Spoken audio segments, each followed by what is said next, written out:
Pasar monopoli merupakan pasar yang hanya terdapat satu penjual saja, namun dapat diartikan pula sebagai pasar atau perusahaan yang hanya terdapat satu saja, namun jasa dan produknya sangat dibutuhkan oleh orang banyak tanpa adanya persaingan di produk yang sama. Ciri-ciri pasar monopoli: 1. Hanya terdapat satu penjual dengan banyak pembeli. 2. Tidak terdapat barang pengganti yang memiliki persamaan.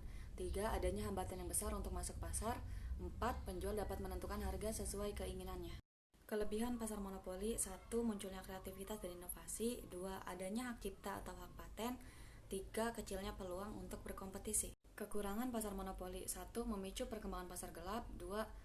Kemungkinan terjadinya eksploitasi konsumen dan pekerja. 3. Munculnya ketidakadilan. Dalam analisis kasus pasar monopoli, di sini soal praktik monopoli yang dilakukan oleh perusahaan air minum dalam kemasan atau AMDK, di mana pada pertengahan tahun 2016 lalu tengah bergulir kasus dugaan monopoli, yaitu PT Tirta Investama dan PT Balina Agung Perkasa, dengan tuduhan bahwa Aqua melarang outlet di Jabodetabek untuk menjual produk Le Mineral.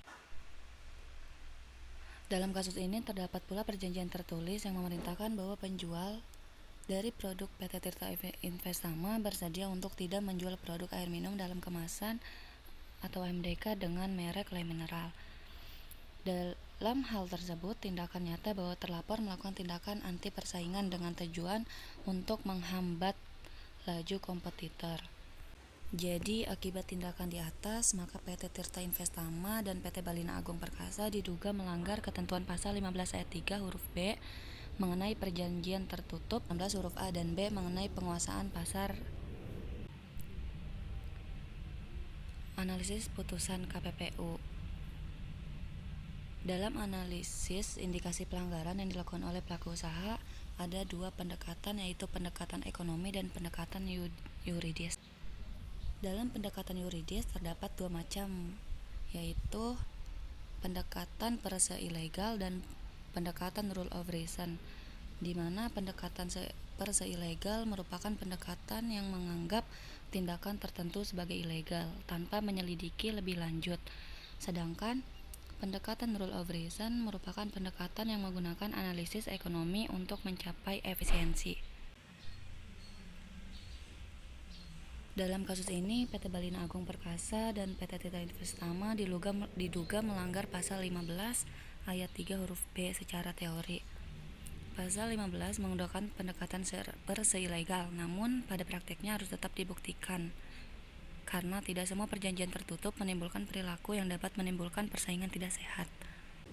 Berdasarkan hal-hal yang telah saya garis bawah, PT Tirta Investama dan PT Balina Agung diduga telah memenuhi pasal tersebut karena telah terbukti bahwa tindakan tersebut merugikan pelaku usaha pesaing dan dapat menimbulkan persaingan usaha tidak sehat.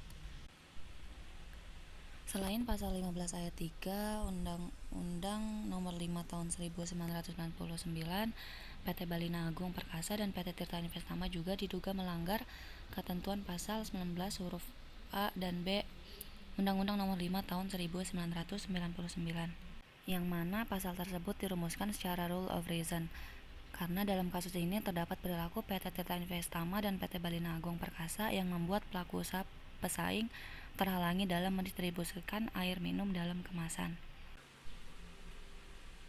Fakta-fakta yang ditemukan adalah PT Fresindo Jaya, produsen Le Mineral, telah melakukan somasi terhadap pihak-pihak yang melakukan tindakan melarang toko-toko untuk menjual produk PT Tirta Fresindo Jaya, yaitu Le Mineral.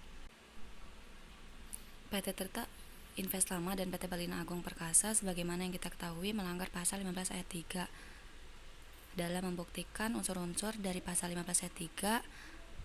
Berdasarkan fakta-fakta, Majelis Komisi berpendapat bahwa PT Balina Agung Perkasa dan PT Tirta Investama telah terbukti secara sah dan meyakinkan melakukan perjanjian penguasaan pasar dan perjanjian tertutup. Dan ini kesimpulan yang tadi. Sekian dari saya, kurang lebihnya mohon maaf. Wassalamualaikum warahmatullahi wabarakatuh.